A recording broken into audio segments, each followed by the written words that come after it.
안녕하세요. 사연을 부탁해입니다. 오늘의 사연을 소개하겠습니다. 저는 고향에 내려가기 전에 엄마에게 전화를 합니다. 엄마, 나 지금 출발해. 그런 제 말에 엄마는 지금? 알았다, 알았어. 급하게 오지 말고 차 조심하고 천천히 와야 한다. 라고 말을 하는 엄마의 목소리는 아주 많이 상기되어 있습니다. 그렇게 내려간 고향 앞마당 돌덩이 위에 쪼그려 앉아있는 엄마가 저 멀리 보입니다. 오지 않는 막내를 하염없이 기다리고 있습니다. 차 안에서 그 모습을 지켜보는데 저도 모르게 눈시울이 붉어집니다. 그리고 곧 엄마가 급하게 일어납니다.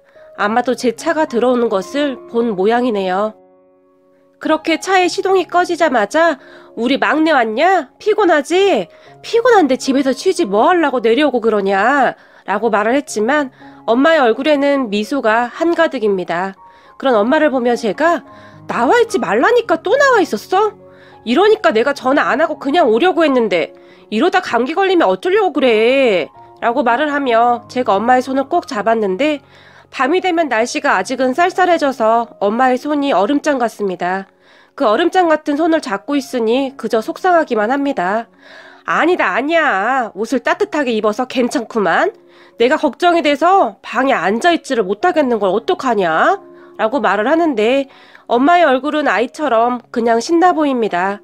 그리고 곧 찻소리를 듣고 집안에 있던 아버지가 뛰어나왔는데 아이고 우리 막내 왔구나 라며 저를 덥석 안아줍니다. 아, 제가 이 맛에 고향에 내려온답니다.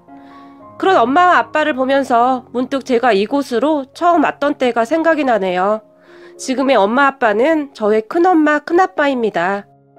제 이야기는 이렇습니다. 저는 서울에서 나고 자랐습니다. 초등학교 3학년 때까지는 말이죠. 하지만 친아빠가 회사에서 일을 하다가 사고로 돌아가셨고 그때부터 제 인생이 완전히 변해버렸는데요. 친아빠는 건설회사에 다녔고 그곳에서 관리자로 일을 했다고 해요. 제가 어렸을 때 얘기라 그냥 그렇게만 들었어요. 그래서 월급도 꽤 받았다고 하는데 덕분에 생모는 편하게 잘 먹고 잘 살았다고 합니다. 그런 생모는 친아빠가 아이를 더 낳자고 해도 하나 키우는 것도 버겁다며 절대 낳질 않았다고 하는데 생모의 성격은 귀찮은 일은 아주 질색팔색하는 그런 성격이었다고 하네요. 그에 비해 친아빠는 성실한 사람이었고 그런 친아빠와는 다르게 생모는 사치가 심했고 항상 불만이 많았다고 하는데요. 오죽했으면 할머니가 계신 친아빠 고향에 몇 번 내려와 보지도 않았다고 하니까요. 시골 마을이라 벌레도 많고 불편하다고 말이죠. 할머니와 큰집 가족들은 제 생모 얼굴이 잘 기억나지 않는다는 말을 종종 하기도 했으니까요. 그리고 그런 생모였으니 친아빠가 돌아가신 뒤 1년도 안 되어서 저를 두고 재혼을 했겠지요. 생모는 참 독하디 독한 사람이었어요. 친아빠가 돌아가신 뒤 친아빠 앞으로 되어있던 재산과 보험료 등을 다 가지고 도망치듯이 가버렸어요. 할머니에게 저를 맡기면서 급하게 처리할 일이 있어서 며칠만 데리고 있으면 금방 데리러 온다고 하고 가버렸다는데 생모는 그 이후로 단 한 번도 찾아오지 않았어요. 그런 저를 보는 우리 할머니의 눈에는 눈물이 마를 날이 없었어요. 어느 날 밥도 못 드시고 눈물만 흘리고 있던 할머니에게 큰엄마가 엄니, 걱정하지 마셔요. 상혁이는 제가 어떻게든 거둘 테니까요. 애 하나 더 키운다고 크게 힘들 것도 없고 엄니가 도와줄 거잖아요. 라고 말을 했다고 하는데 할머니는 그런 큰엄마가 너무 고마워서 큰엄마의 손을 꼭 붙들고는 하염없이 눈물만 흘렸다고 하네요. 생태 같은 아들은 그렇게 됐지 며느리는 집을 나가버렸지. 할머니도 얼마나 힘이 드셨겠어요. 그리고 그렇게 이곳은 제 고향이 되었습니다. 물론 처음에는 적응하기가 많이 어려웠어요. 도시에서 나고 자랐기에 모든 것이 낯설었고 서툴 수밖에 없었어요. 침대 생활을 하던 제가 방바닥에서 형들과 같이 누워 자야 했는데 외동이었기에 같이 방을 쓴다는 것은 생각조차도 못 해봤었는데요. 이곳에서는 그것이 그저 당연한 것이었어요. 하지만 저는 어떠한 불평을 할 수도 없었어요. 제가 그럴 형편이 아니었던 것은 아무리 어렸던 저도 알고 있었으니까요. 그리고 항상 걱정이 가득했던 우리 할머니는 상혁아, 큰엄마한테 미움받으면 안 되니까 항상 큰엄마 말 잘 들어야 해. 큰엄마 심부름도 잘해야 하고 네가 알아서 잘해야 해. 알겠지? 라고 신신당부를 했으니까요. 할머니는 그렇게 말을 하고는 항상 눈물을 훔치곤 했는데 아이고, 내 강아지. 불쌍한 내 강아지. 하루아침에 이게 무슨 일이냐. 불쌍해서 어쩌구나. 애미라는 것이 애를 이렇게 두고 아주 천벌을 받을 인간 같으니라고. 라는 말도 잊지 않았어요. 할머니에게 저는 항상 그런 존재였어요. 그리고 저는 그런 할머니의 말을 항상 듣고 있었기에 비록 어린 나이였지만 큰엄마에게 미움을 받지 않으려고 나름 애를 썼던 것 같아요. 하지만 그런 제 모습이 큰엄마에게 보여졌던 모양인데 어느 더운 여름날 큰엄마가 저를 이끌고 동네 슈퍼마켓으로 갔는데요. 우리 상혁이는 어떤 아이스크림을 제일로 좋아하냐? 라고 묻더니 저에게 아이스크림을 고르라고 했어요. 그리고 제 기억에는 콘 종류를 하나 집어들었던 것 같은데요. 큰엄마는 제가 집어든 콘의 껍질을 벗기더니 저에게 주면서 슈퍼마켓 앞에 있던 조그만 나무 의자에 앉으라고 했어요. 상혁아, 네가 어리다고 해도 다 알아들을 나이니까 큰엄마 말 잘 들어 라고 말을 시작했어요. 그리고 저는 들고 있던 콘을 먹으면서 고개를 끄덕였는데요. 큰엄마 눈치 안 봐도 된다. 너 보면 눈치를 너무 보는 것 같아 라고 말을 했어요. 그런 큰엄마를 보며 제가 그런데 할머니가 큰엄마 말 잘 들으라고 했는데? 라고 말을 했고 제 말을 듣던 큰엄마는 할머니가 큰엄마 말 잘 안 들으면 큰엄마가 상혁이 때문에 힘들어진다고 했어? 라고 물었어요. 큰엄마의 말에 제가 고개를 끄덕끄덕였어요. 그런 저를 보며 큰엄마는 괜찮어. 애들은 원래 부모를 힘들게도 하는 거고 웃게도 하는 거야. 그러니까 너무 그렇게 하면 안 되는 거야. 알겠어? 라고 말을 했어요. 그리고 한마디를 더 했는데요. 상혁아, 형들 큰엄마한테 가끔 크게 야단맞는 거 봤지? 자식들은 부모한테 다 그런 거야. 알겠어? 라고 말을 하며 큰엄마가 활짝 웃었어요. 그때 저는 아직 어린 나이였지만 제 기억에는 그런 말이었던 것으로 기억이 나네요. 왜냐하면 그때까지 항상 눈치만 보고 있었는데 그런 큰엄마 말 덕분에 제 마음이 조금씩 편해졌던 것 같아요. 그리고 큰엄마는 그리고 우리 둘이서 몰래 아이스크림 먹은 것은 비밀이야? 알았지? 라며 새끼손가락까지 걸면서 말을 했어요. 그렇게 큰엄마와 비밀 밀담을 나눈 뒤 큰엄마와 저는 더욱 친해질 수가 있었는데요. 큰엄마는 형들 몰래 저만 데리고 시장을 자주 보러 갔었는데 갈 때마다 짜장면도 사주고 핫도그도 사주고 먹을 것을 참 많이 사줬어요. 저는 그때 시장에서 순댓국이라는 음식을 처음 먹어봤는데요. 우리 큰엄마가 순댓국을 참 좋아했거든요.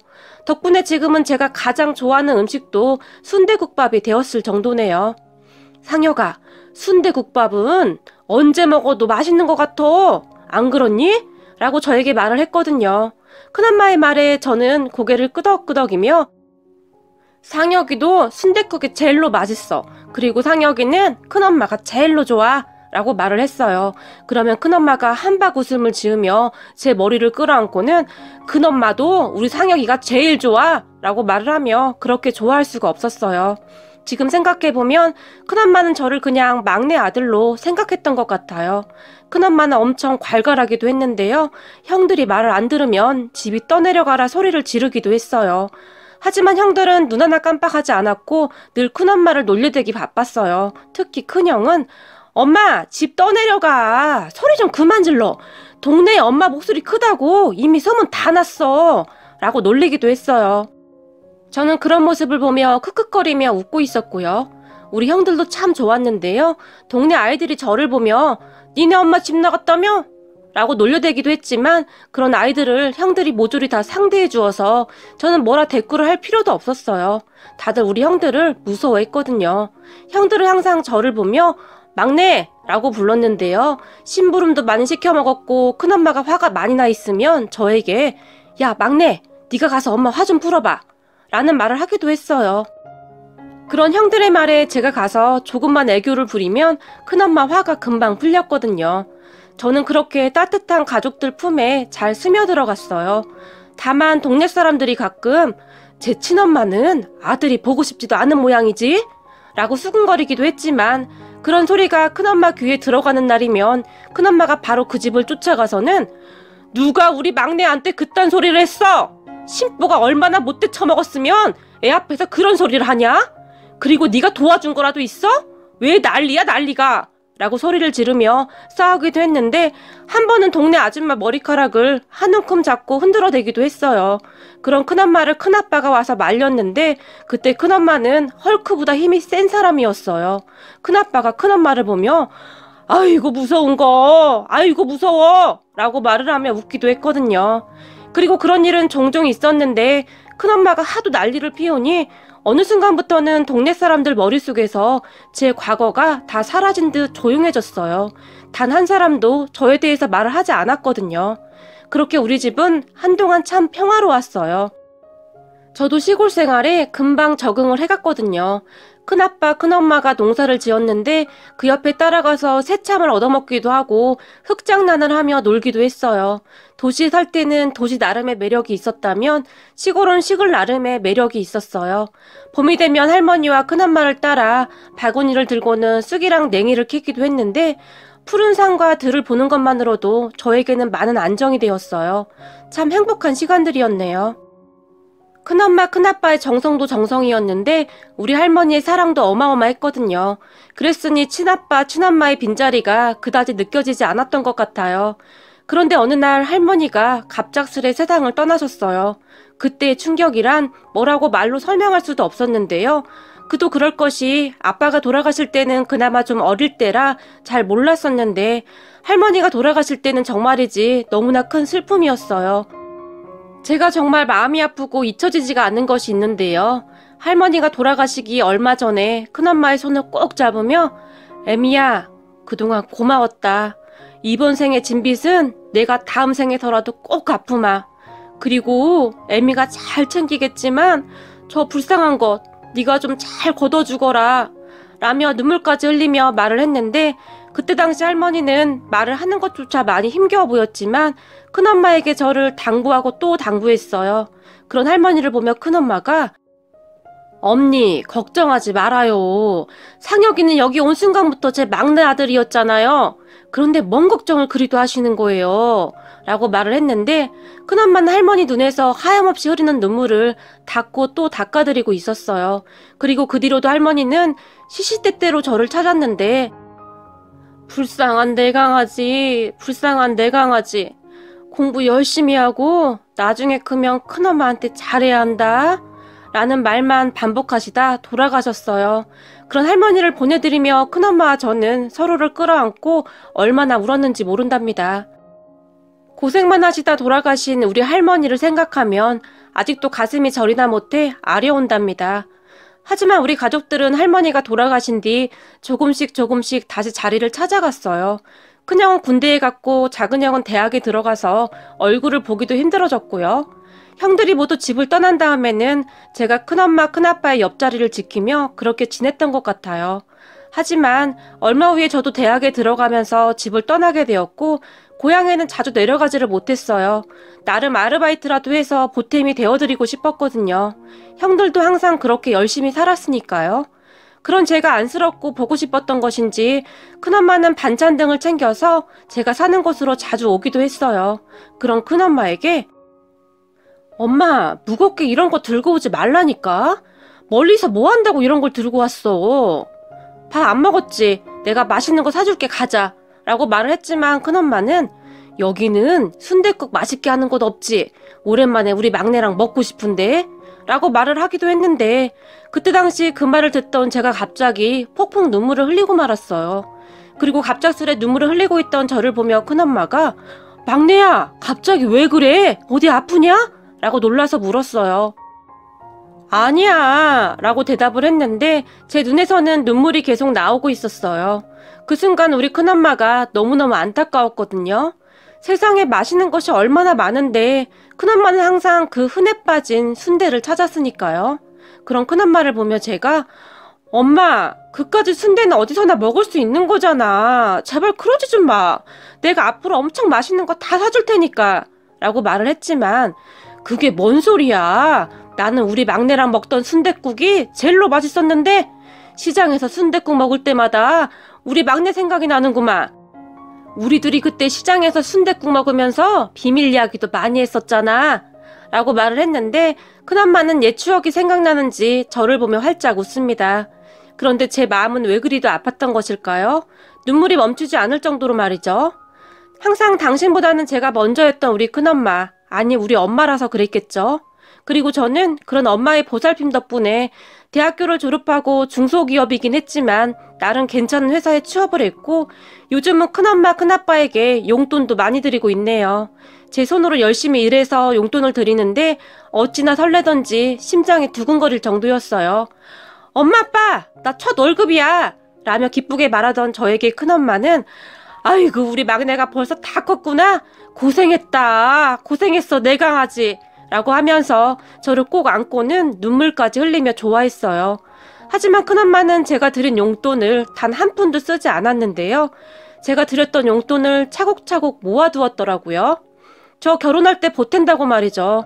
그런 큰엄마에게 제가 엄마도 다른 사람들처럼 화장품도 사고 옷도 사고 그러란 말이야. 아들이 셋이나 있는데 그리고 아들 셋이 돈도 잘 버는데 이렇게 살지 말란 말이야. 라고 처음으로 화까지 내면서 말을 했는데요. 저를 보며 우리 큰엄마가 네가 얼마나 고생하면서 번 돈인데 이 귀한 돈을 그냥 막 써. 나는 그냥 이 통장만 보고 있어도 너무 좋아서 눈물이 난다. 돈 열심히 모아서 우리 막내 장가 갈 때 보태야지 라고 말을 하며 싱글벙글 웃기도 했어요. 엄마 마음이라는 것이 그런 것이겠지요. 하지만 큰엄마가 단 한 가지 꼭 제 돈으로 사라는 것이 있었는데요. 고향에 갈 때마다 할머니 산소를 찾아가곤 하는데 할머니 산소에 가지고 갈 것들은 꼭 제 돈으로 사게 했어요. 그러니까 할머니가 좋아하던 과자나 빵 그리고 사탕, 음료수 그러한 것들이지요. 그렇게 할머니의 산소에 가면 엄니 상혁이 왔어요. 우리 상혁이가 엄니 좋아하는 과자 잔뜩 사가지고 왔는데 맛있게 드세요. 라고 말을 하며 할머니 산소 앞에 한참을 놓아두곤 했어요. 그리고는 엄니 우리 상혁이가 이렇게 컸네요. 우리 엄니 거기서 상혁이 보고 또 눈물 콧물 흘리고 있는 것은 아니지요? 저한테는 이제는 엄니가 안 보여서 제 손으로 눈물도 못 닦아드리니까 거기서는 울지 마요. 웃어야 해요. 라는 말을 하기도 했어요. 그리고 저는 문득문득 큰엄마의 뒷모습을 보면 눈물이 울컥울컥 나기도 했어요. 가만히 생각을 해보면 우리 가족 모두 큰엄마에게 기대어서 한평생을 그리 살아왔던 것은 아니었나 싶네요. 무슨 일이 있을 때마다 우리 모두는 큰엄마를 찾아댔으니까요. 그리고 그럴 때마다 큰엄마는 당연하다는 듯이 모든 것을 척척 해결해 나갔으니까요. 그러던 어느 날 회사에서 일을 하고 있는데 큰엄마에게서 전화가 걸려왔어요. 막내야, 엄마다 라고 운을 떼던 큰엄마는 지금 많이 바쁘냐? 라고 다시 물었고 오늘은 우리 엄마가 왜 이렇게 뜸을 들일까? 라고 제가 말을 했어요. 저기 그게 말이다. 우리 막내 안 바쁜 거지? 라고 큰엄마가 다시 물었고 무엇인가 말을 할 듯 말 듯 그러고 있었어요. 엄마, 무슨 일 있어? 아빠가 어디라도 아픈 거야? 라고 제가 놀라서 물었는데요. 아니야. 그런 거 아니야. 그러니까 놀라지 마라. 라고 말을 하며 제 눈치를 심하게 보는 듯 했는데 제가 그런 큰엄마에게 엄마, 무슨 일이야? 라고 다시 물었고 큰엄마의 입에서는 믿을 수 없는 말들이 새어나왔는데요. 저기 말이다. 그 엄마 말이야. 네 엄마가 돌아왔어. 네가 보고 싶다고 하면서 네 연락처를 묻는데 어떻게 하나 싶어서 고민하다가 연락을 했다. 라고 말을 했어요. 저를 할머니와 큰엄마에게 맡기고 아빠 유산과 보험금까지 다 가지고 갔던 그 이름만 엄마라는 사람이 나타난 거죠. 그 이름만 엄마라는 사람이 그렇게 싫다던 시골집에 내려와서는 저를 찾았다고 합니다. 저는 그저 너무 기가 막혀서 한숨도 나오지 않을 정도였는데요. 이게 말이죠. 원망이나 미움도 그 사람을 좋아했던 기억과 함께했던 추억이 있어야 하는 것인데 저는 생모에 대한 어떠한 감정도 남아있지 않았거든요. 아빠가 돌아가시기 전에도 저를 종일 학원에 보내고 생모라는 사람은 쇼핑을 다니고 친구들을 만나러 다니기 바빴으니까요. 그 말을 듣던 저는 큰엄마에게 엄마, 나한테는 엄마가 하나뿐인데 갑자기 엄마가 돌아왔다니 무슨 이상한 말을 하는 거야? 그러니까 그 사람한테 내 연락처 절대 알려주지 마. 그리고 그 사람한테 전해줘. 이 세상에 나한테는 엄마가 한 분뿐이라고. 그러니까 다시는 나 찾아오지 말라고. 조금이라도 나를 생각한다면 절대 연락하지 말라고 전해줘. 라고 말을 했어요. 제 말을 듣던 큰엄마는 상혁아, 그래도 널 낳아준 사람인데 한 번은 만나야 하지 않겠니? 라고 물었고, 나를 낳아준 사람은 아빠뿐이야 라고 말을 하고는, 엄마, 나 지금 바빠서 전화 끊어야겠다. 나중에 다시 통화해 라고 말을 하고는 전화를 끊어버렸어요. 하지만 그 이후 생모가 어떻게 안 것인지 여기저기 수소문을 해서 저를 찾아왔더라고요. 시간이 한참 흘렀던지라 얼굴조차도 기억나지 않던 생모였기에 저는 그런 생모를 알아보지 못했고 그냥 지나쳐 가려던 저에게 상혁아, 상혁이 맞지? 라고 묻던 생모와 잠시 눈이 마주쳤는데 저는 그때까지도 생모를 알아보지 못했어요. 우리 상혁이 많이 변했네? 라고 묻던 생모는 제가 못 알아볼 정도로 얼굴이 정말 많이 변해 있었는데요. 예전에 아빠랑 살 때는 정말 편하게 살아서 맨날 피부 관리에 나름 좋은 옷만 입고 다녔었는데 그때 제 앞에 서 있던 생모는 관리를 못한 것인지 정말 초라한 아줌마가 되어 있었어요. 그런 생모를 보니 문득 큰 집에 맡겨지던 때가 생각이 나네요. 뽀얗게 화장을 하고 다니던 엄마와는 다르게 화장기 하나 없는 거무잡잡한 얼굴에 그냥 편한 옷을 걸쳐 입고 다녔던 큰엄마가 저를 보며 활짝 웃어줬는데 그때는 그런 큰엄마가 너무나 낯설었거든요. 그런 큰엄마에게서는 엄마에게 나던 향수 냄새도 나지 않았고 구수한 청국장 냄새가 진동을 했었거든요. 그런데 제가 비록 긴 삶을 살아보진 않았지만 세상을 살다 보니 예쁜 얼굴보다는 큰엄마처럼 평온해 보이는 그런 얼굴이 훨씬 아름다운 얼굴이라는 것을 알게 되었어요. 그리고 억지로 예쁘게 만든 얼굴은 얼마 가지 못한다고 했던가요? 그때 제 앞에 서 있던 생모는 초라하기 그지없는 그런 얼굴이었어요. 그런 생모를 보며 제가 무슨 일이시죠? 저는 할 얘기가 없다고 말한 것 같은데요? 라고 가능한 한 최대한 냉정한 목소리로 말을 했어요. 그리고 그런 제 말을 듣던 생모는 상혁아, 우리 차 한 잔만 같이 마시자 라며 제 손을 덥석 잡았는데요. 하지만 저는 그런 생모가 잡은 손을 소스라치게 놀라며 급히 빼버렸어요. 우리가 한가하게 앉아서 차 마실 사이인가요? 그만 돌아가시죠. 라고 말을 했어요. 하지만 생모는 상혁아, 부탁하마. 잠깐이면 돼.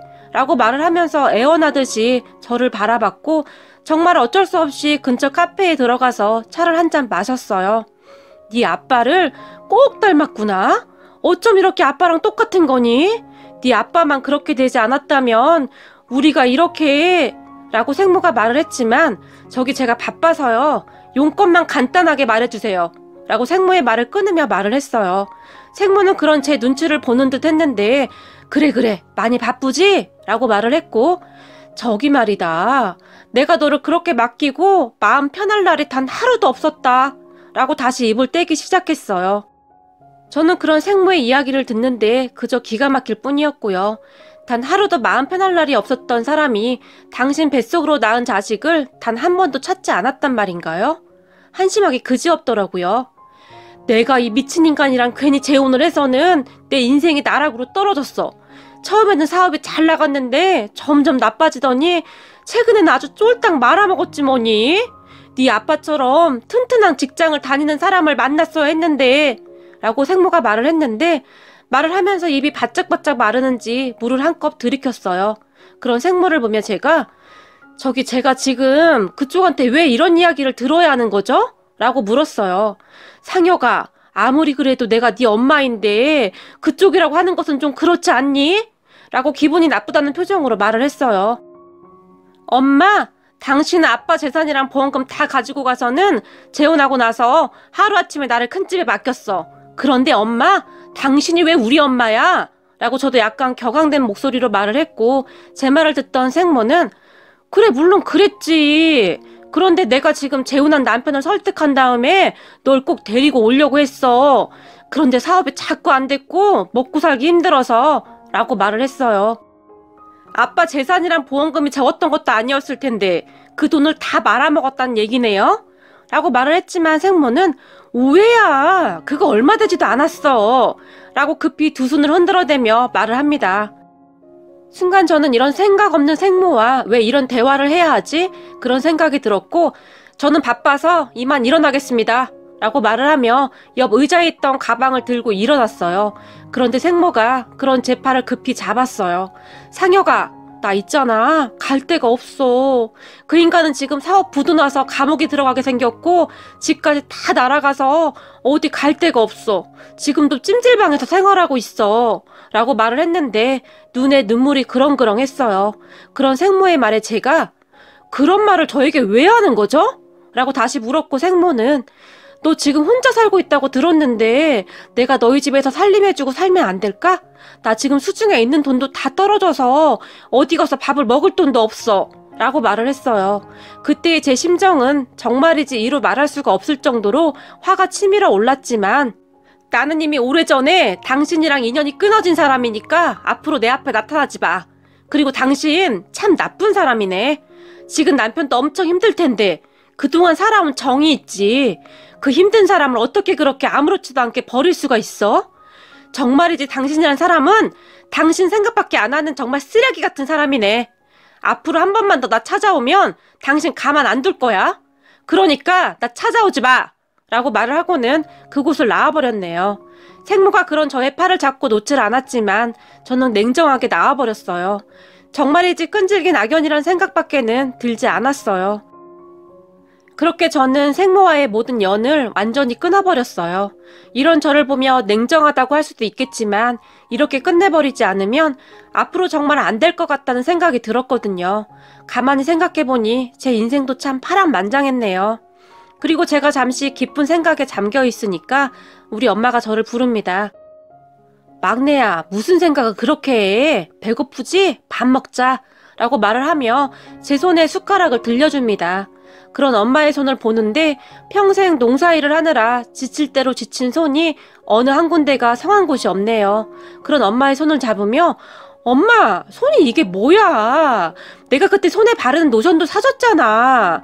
라며 억지로 눈물을 삼키며 말을 했어요.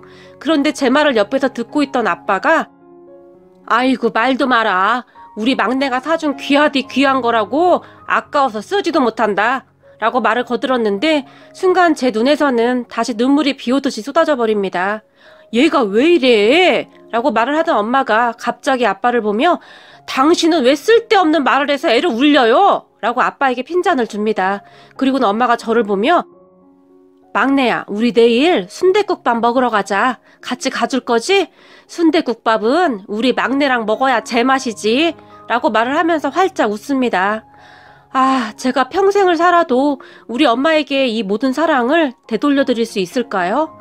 돌아가신 할머니와 약속했던 것처럼 우리 엄마 아빠에게 효도하며 부끄럽지 않은 아들이 되겠습니다. 오늘의 사연은 여기까지였습니다. 즐겁게 보셨다면 구독, 좋아요 부탁드립니다. 고맙습니다.